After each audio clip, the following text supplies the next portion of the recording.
সফলতার পথে আপনাদের সাথে আমি সঞ্জীব। আজ আলোচনা করব চাণক্যের বলা 6টি বিজনেস নীতি নিয়ে, যেটা অত্যন্ত গুরুত্বপূর্ণ। আপনি একজন যদি বিজনেসম্যান হন বা বিজনেস করতে চাইছেন, সেই ক্ষেত্রে আপনার জন্য এই ভিডিওটি অত্যন্ত মূল্যবান হতে চলেছে। কারণ আজকে 6টা পয়েন্ট আমি আপনাদের সঙ্গে শেয়ার করে নেব, যে 6টি পয়েন্টের দ্বারা আপনি আপনার বিজনেসকে সঠিক পদ্ধতিতে, সঠিক ওয়েতে খুব দ্রুত একটা বড় জায়গায় নিয়ে যেতে পারবেন। কারণ আমরা প্রত্যেকেই চাই যারা বিজনেস শুরু করলাম, বিজনেস শুরু করার পর সেই বিজনেসটি একেবারে ছোট অবস্থায় রেখে দিয়ে যাতে আমরা ওইভাবেই অ্যাজ ইউজুয়ালভাবে সারাটা জীবন চলবো, এটা কিন্তু আমরা কেউ চাই না। আমরা চাই বিজনেস যাতে বড় হয়, বিজনেসকে যাতে আমরা আরও স্প্রেড করতে পারি, বিভিন্ন জায়গায় বিজনেসটাকে আমরা পৌঁছে দিতে পারি। যদি সত্যিকারের আপনি একজন বড় বিজনেসম্যান হতে চান, তাহলে প্রথমে আপনাকে স্কিল বাড়াতে হবে। আমি প্রত্যেকটা ভিডিওতে এই কথাটা বলেছি, বিজনেস করার জন্য যেটা প্রয়োজন সেটা হচ্ছে আপনার নলেজ সংগ্রহ করা। যে বিজনেসটি আপনি করতে চাইছেন, যেটা আপনি কাপড়ের দোকান করতে চাইছেন বা মুদিখানার দোকান করতে চাইছেন বা একটা কলকারখানা করতে চাইছেন, ওষুধের দোকান করতে চাইছেন, যা কিছু করতে চাইছেন, সেই বিষয়ে আপনাকে একটা সুন্দর ধারণা, সুন্দর একটা জ্ঞান প্রথমে রাখতে হবে। ধারণা বললে ভুল হবে, নলেজ রাখতে হবে। নলেজ যদি আপনি না রাখেন তাহলে কী হবে? আপনি বিজনেসটা করতে শুরু করলেন, তারপরে নলেজ আমার তো ধারণা আমাদের এটা থাকে যে শুরু করি তো আগে, তারপরে আস্তে আস্তে আস্তে আস্তে নলেজ সংগ্রহ। হ্যাঁ হবে, এটা ঠিক কথা। কিন্তু একেবারে যদি জিরো নলেজ নিয়ে আপনি বিজনেস শুরু করেন, সেই ক্ষেত্রে হয়তো আপনার সময় এবং মূলধন দুটোই নষ্ট হতে পারে। যদি সময় এবং মূলধনকে নষ্ট করতে না চান, যদি দ্রুত বিজনেসকে স্প্রেড করতে চান, বড় করতে চান, তাহলে প্রথমে আপনাকে মিনিমাম 40% নলেজ রাখতে হবে, তারপরে আপনি বিজনেসে নামবেন। তাহলে আপনার কিন্তু বিজনেসে ফেলিওর হওয়ার সম্ভাবনা কম, লাভ লস থাকবে, এটা স্বাভাবিক। আপনি এখন যে লাভটা করতে পারছেন হয়তো আগামী সময় সেই লাভটা হবে না, কিন্তু তার মানে এই নয় যে আপনি বিজনেস করতে পারবেন না। বিজনেসটা আপনার স্ট্যান্ড করবেই, একেবারে একদম দৃঢ়তার সঙ্গে বলছি। আবারও বলছি, যদি সময় ও অর্থ নষ্ট করতে না চান, যে বিজনেসটি আপনি করছেন অথবা যে বিজনেস আপনি করতে চাইছেন, সেটিকে ভালোভাবে জেনে শুরু করুন, ফেলিওর হবেন না। নেক্সট যে পয়েন্টের কথা আমি আপনাদের সঙ্গে শেয়ার করব, কাজের প্রতি গুরুত্ব বা দায়বদ্ধতা থাকতে হবে। দেখুন, জোর করে কখনো পীড়িত করা যায় না। অনুরূপ নিয়মে জীবন সংগ্রামের পথে আমরা যে সকল কাজগুলো করি, সেই কাজের ক্ষেত্রেও জোর করে কিছু হয় না। আমি কোনো কিছু পেলাম না, চাকরি পেলাম না, বা আমার চাকরি ছিল চলে গেছে, বা যে বেতন পাচ্ছি তাতে আমার সংসার চলছে না, এবার আমি বাধ্য হয়ে টাকা ইনকাম করার জন্য, অর্থ ইনকাম করার জন্য বিজনেস করলাম। এটা দায়বদ্ধতা, এটা জোর করে করা। বা পারিবারিক চাপে আমি চাই সার্ভিস করতে, কিন্তু আমার ফ্যামিলিতে কেউ সার্ভিস করে না, সবাই বিজনেস করে। এইবার আমাকেও বিজনেসের মধ্যে ঢুকিয়ে দিলেন, এক্ষেত্রে আমি কিন্তু জোর করে বিজনেস করছি, আমার দায়বদ্ধতা নেই, আমার বিজনেসের প্রতি ভালোবাসা নেই। কী হবে? লাভটা কী হবে? আপনার যদি সেই বিজনেসটার প্রতি ভালোবাসা না, যে কোনো কাজের যদি কাজের প্রতি আপনার আগ্রহ না থাকে, ভালোবাসা না থাকে, তাহলে সেই কাজটা আপনি মন দিয়ে করতে পারবেন না, আপনি 100% দিতে পারবেন না, অসম্ভব। যখন কারোর সঙ্গে আমরা রকে বসে আড্ডা মারি বা গল্প করি, বা যখন একটা গুরুত্বপূর্ণ সিনেমা দেখছি, তখন কি মনে হয় একবারও যে পাশে কেউ আছে? মনে হয় না। তখন একাগ্রতার সঙ্গে আমরা সেই কাজটাকে করতে থাকি।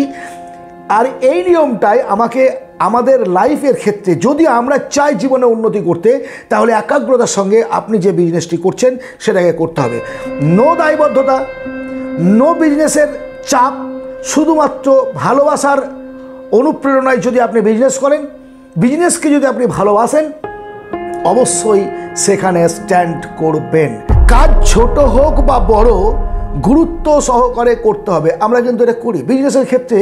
বিশেষ করে যদি বিজনেসটাকে আপনি স্প্রেড করতে চান, বড় করতে চান, বিজনেসে কিছু কাজ আছে, তো খাতা সারা, মালের অর্ডার করা, আনা, বিক্রি করা, এই কাজটা যদি ছোটো, অল্প গুরুত্ব দিয়ে, ভাই কাস্টমারটা আমার তো 50 টাকার মাল কিনবে আর একজন 5000 টাকার মাল কিনবে, আমার মস্তিষ্কের মধ্যে চলে আসলো 50 টাকারটাকে দ্রুত ছেড়ে দাও, অত পরিষেবা দেওয়ার দরকার নেই, অত গুরুত্ব দেওয়ার দরকার নেই, 5000 টাকাকে গুরুত্ব দাও।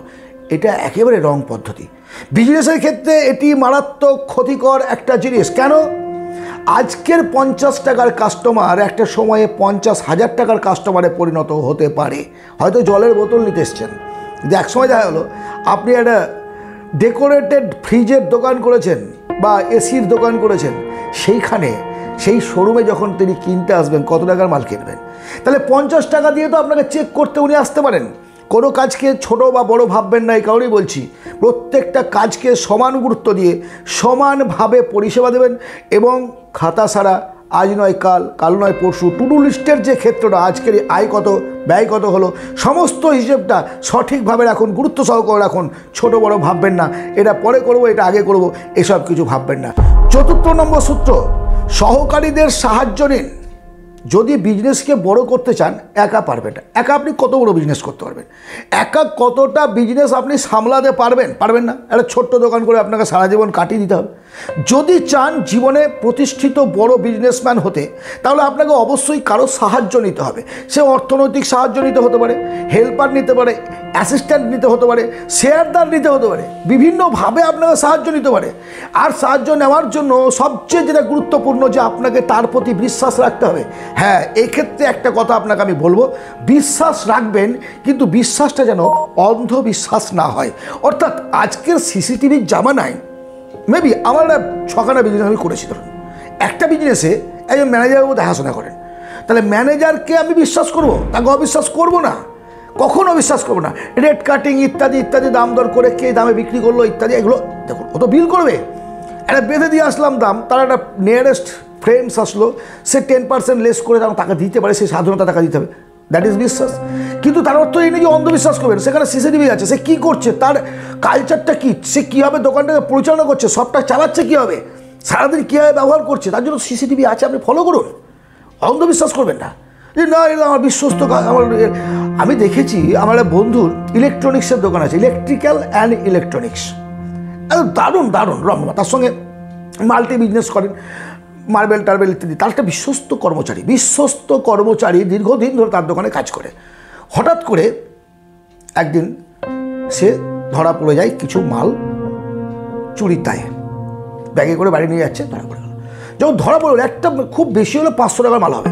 যখন তাকে সার্চ করা হলো, আটকে দিয়ে তাকে যখন সার্চ করা হলো, তখন দেখা যাচ্ছে তার বাড়িতে একটা গোডাউন বানিয়ে ফেলেছে। এই টুকটুক করে ইঁদুর মতো বইতে বইতে বইতে তার ইচ্ছে ছিল এই মাস পর্যন্ত কাজ করে নেক্সট মান্থে সেটা দোকান খুলবে। প্রমাণিত সত্য। আপনি আসুন, আপনাকে আমি দেখিয়ে দেবো। তাহলে এই যে বিশ্বস্ততা, অন্ধবিশ্বস্ততা, যা করেছেন এটা করবেন না। বিজনেস বৃদ্ধির ক্ষেত্রে আরও একটা নিয়ম আপনাকে মানতে হবে, সেটা হচ্ছে কৌশল। প্রত্যেকটা মানুষের, প্রত্যেকটা বিজনেসের একটা নিজস্বতা আছে। আপনি দেখবেন, নিশ্চয়ই আপনি ফলো করেছেন, পাশাপাশি একই দোকান, 4টে কাপড়ের দোকান পাশাপাশি আছে। একজনের খুব ভালো চলছে, একজনের চলছে না, একজনের ভালো চলছে, একজনের মাঝারি চলছে। এর কারণটা কি? কিছুটা তো ব্যবহার এগুলো আছেই, তারপরেও আর একটা কারণ আছে, যে বিজনেস কৌশলটাকে জানিয়ে দেওয়া সবচেয়ে গুরুত্বপূর্ণ ব্যাপার। প্রত্যেকের একটা ইউনিকেন্স আছে, বললাম, চিন্তা ভাবনা আলাদা। আপনি কি পদ্ধতিতে, কোন টেকনিকে কাস্টমারকে ধরে রাখবেন, কোন টেকনিকে লাভ করবেন, কোন টেকনিকে কাস্টমার পরবর্তী ক্ষেত্রে যাতে নিজে এবং ওনার পাড়ার লোককে পাঠান, সেই পদ্ধতি অবলম্বন করবেন। গিফট দেওয়া, তাকে একটা মেসেজ করা, উইশ করা, এই সমস্ত যে তথ্যগুলো আপনি ব্যবহার করেন, সেই কৌশলটার কথা কখনো কাউকে বলবেন না। সে আপনার যদি বিজনেসম্যান নাও হয়, আপনার সম বিজনেসের যদি লোক না হয়, তাও বলবেন না। আপনি কীভাবে কী করেন না করেন, একটা গোপনীয়তা বজায় রাখুন। বিজনেসের ক্ষেত্রে গোপনীয়তা রাখবেন।